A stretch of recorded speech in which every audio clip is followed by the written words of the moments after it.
Hello， 大家好，我係阿 B。今日咧，我哋又去遠行喎。我哋今日嚟呢個地方咧，如果係住喺多倫多嘅觀眾嘅話咧，應該都唔會陌生噶啦。如果大家有揸過呢個車上 Ottawa 或者 Montreal 行呢個401東行線嘅話咧，應該離開呢個多倫多大概個零鐘車程啦，你就會見到一個好大嘅蘋果。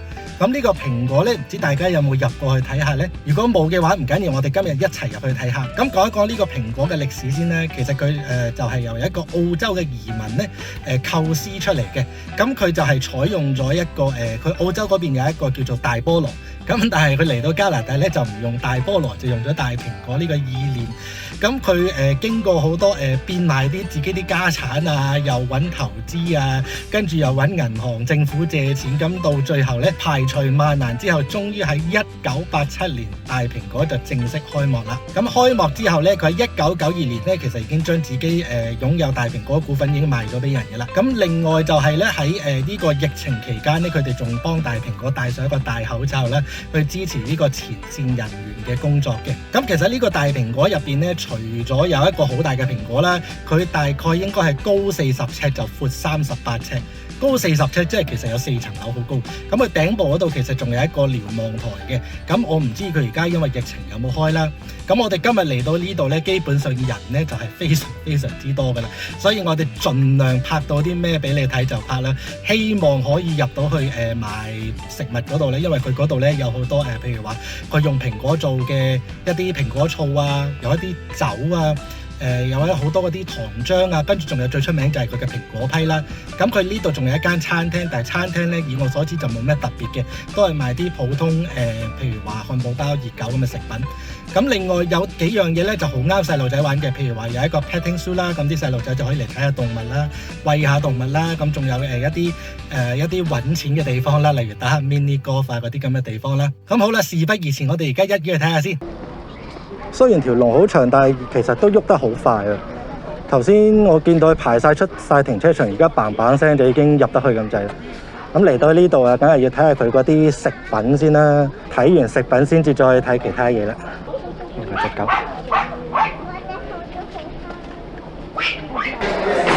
咁一入嚟左手邊呢度就有一間應該係糖果鋪啦，入去睇下先。糖果鋪呢啲地方咧都不宜久留啦。嗱聲行個圈好走啦，如果唔係咧唔見好多錢啊！到時 Hello 大啤啤，如果海外嘅觀眾唔係好熟悉嘅話咧，其實佢哋西人係好中意食呢個叫 Candy Apple。咁佢入邊真係一個圓過嘅蘋果，跟住出邊就鋪咗唔同嘅糖漿啦。呢一個就應該係焦糖 caramel 啦，係最普通嘅。咁另外有陣時就會有一啲譬如話鋪咗呢啲咁嘅糖霜啊，哇好鬼派呢啲一粒粒嘅，食到牙都崩嘅。咁跟住你揸住碌棒咧就係咁食。好似叫做好健康，因為入邊係蘋果啊嘛，但係其實出邊嗰啲咁嘅糖咧就甜到咧，真係呢啲普通朱古力杏仁冇咩特別咧。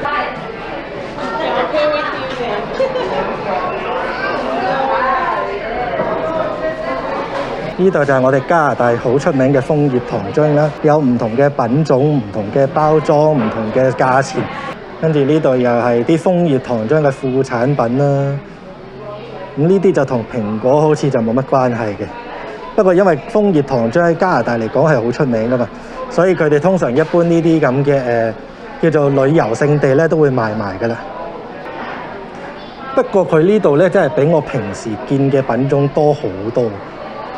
通常你知都係可能一個櫃咁有幾種，但係佢呢度真係好多款咯。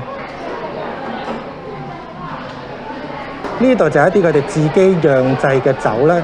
就係用蘋果釀出嚟嘅 wine 同埋 cider 咁樣，咁一啲都係幾特別嘅嘢啦。呢啲就特別啦，因為真係由佢哋嘅蘋果園嗰啲蘋果度釀製出嚟嘅。有冰酒啦、蘋果酒啦、蘋果 cider 啦。呢個係佢哋自己嘅401品牌，叫做401 Brewery。我行咗咁耐都冇同大家睇下個蘋果添，你睇下個蘋果真係好大㗎，你睇下啲人幾細粒就知道啦。不過咧上邊個瞭望台就冇開啦。好啦，我哋繼續翻去行街啦。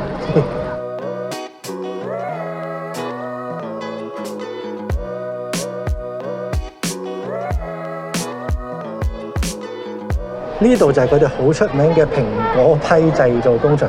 聽講話佢哋平均每一個禮拜都賣成2000個蘋果批㗎。你睇下呢度，佢有個 keep 住個數㗎。暫時由開張到而家已經賣咗7184278個蘋果批啦，係咪好犀利咧？我最中意食佢呢度啲蘋果批加雲呢拿雪糕，超正，又熱又凍，又酸又甜咁樣。如果可以有一個工場嘅 tour 就正啦，不過應該冇嘅啦。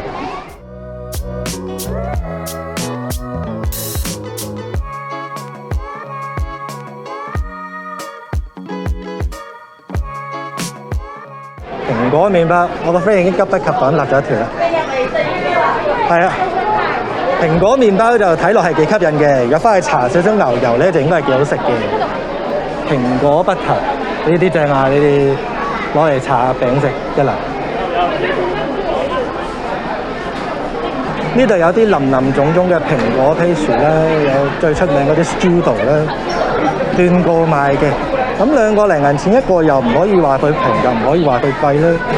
咁但係蘋果就係新鮮，佢哋自己種嘅，所以比較有機啦，應該話。麵包咯，呢啲叫呢啲有啲朱古力嗰啲蘋果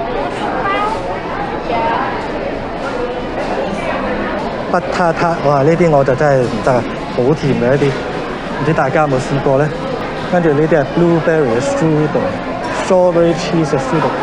哇！嗰啲蘋果批係超級好賣嘅，基本上佢哋係咁喺度長期銷貨，長期銷貨。如果你成個批買咧，就13.99蚊嘅啫。咁當然成個梗係平好多啦，但係我因為真係食唔晒啦，所以單件買就算啦。咁呢啲就係一件件嘅批。如果你係食唔晒一個，唔想買翻屋企咧，你可以攞呢啲一件件嘅批，4個零銀錢其實都 OK 嘅。因為你餐廳坐低食一件批，我諗都要6-7蚊、700蚊。咁跟住你就可以自己喺度加個雪糕啦。你睇下呢球雪糕大到，我諗平時係冇咁大球嘅，因為佢頭先同我講咧，話如果收銀問點解咁大球嘅話咧，你話俾佢聽咧，因為我已經畢到落底啦，所以就變咗咁大球。今日天氣實在太好啦，所以喺出邊揾位咧仲難過喺入邊。試下先，哇！你睇下嗰件雪糕大到黐線嘅，整啲雪糕啦，連埋個派一齊嚟。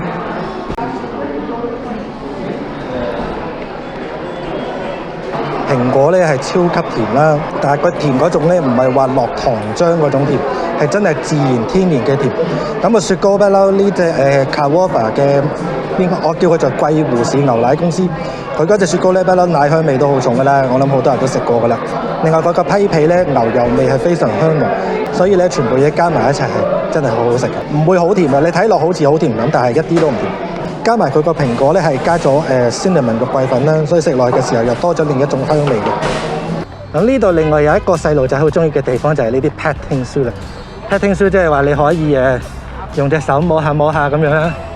咁通常啲動物就唔好 expect 有啲咩太特別啦，都係啲豬牛羊啊嗰啲咁嘢啦。同埋如果你中意呢個大自然嘅味道咧，呢度就非常之大自然啦。咁你如果要餵嘢咧，咁當然梗係要俾錢啦，1蚊一個 capsule 啊！加咗老襯，瞓低咗啫係嘛？瞓覺啊，佢陰㗎。喺個陰底度，你講你幾醒目？咦，佢哋唔驚人嘅飛啊，嗰啲好驚人。快睇隻幾大隻幾白淨。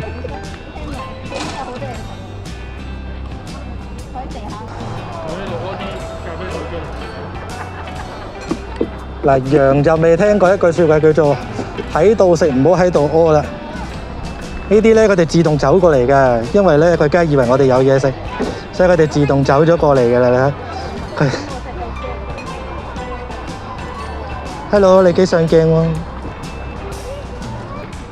哇！嗰隻咁進取嘅，直情成個跳入個草籠入邊喺度咬啊！啱啱有個善長人翁餵咗少少嘢俾佢食，咁我就唔使揞錢買啦。好啦，拜拜。以前喺彭福公園嘅時候咧，有幾隻孔雀係冇韞住㗎，就咁周圍走。嗱，呢隻孔雀其實啲毛色都幾靚。左邊嗰隻就應該係男孔雀啦，而右邊呢隻就係女孔雀。男孔雀啲毛咧就靚好多㗎，而可以開屏嘅咧其實都係男孔雀。女孔雀啲毛咧毛色暗啞啡啡地咁唔靚嘅。咦，佢係咪走過去同佢傾偈咧？兩隻嘢好似有啲動靜咁喎。哦，坐低埋，好啦，收工。Hello，Hello。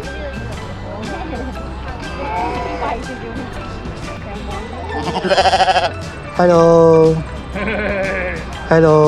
我冇嘢俾你食啊，唔好意思啊，我冇散銀啊，1蚊太貴啦，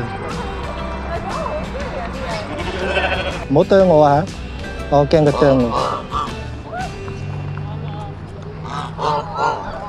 哇！呢隻犀利呢隻，佢噴口水，我唔敢行咁。呢啲就係傳說中嘅草泥馬，呢啲係咪會吐口水嘅呢啲？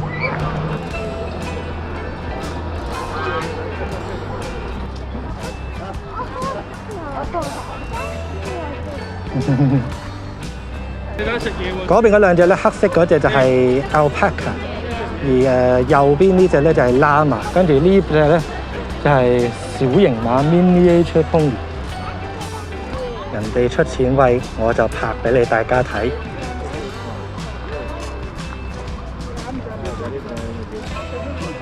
好，繼續下一個。跟住呢邊呢啲就係我哋大家都好中意食嘅豬啊！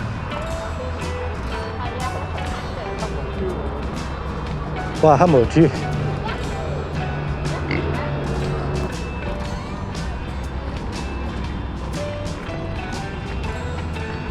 哇，睇見就熱啦！佢簡直好似着咗件羽絨加羽絨咁樣。你睇另外嗰兩隻就匿咗喺入邊唞屎啊！呢隻係唔怕熱嘅。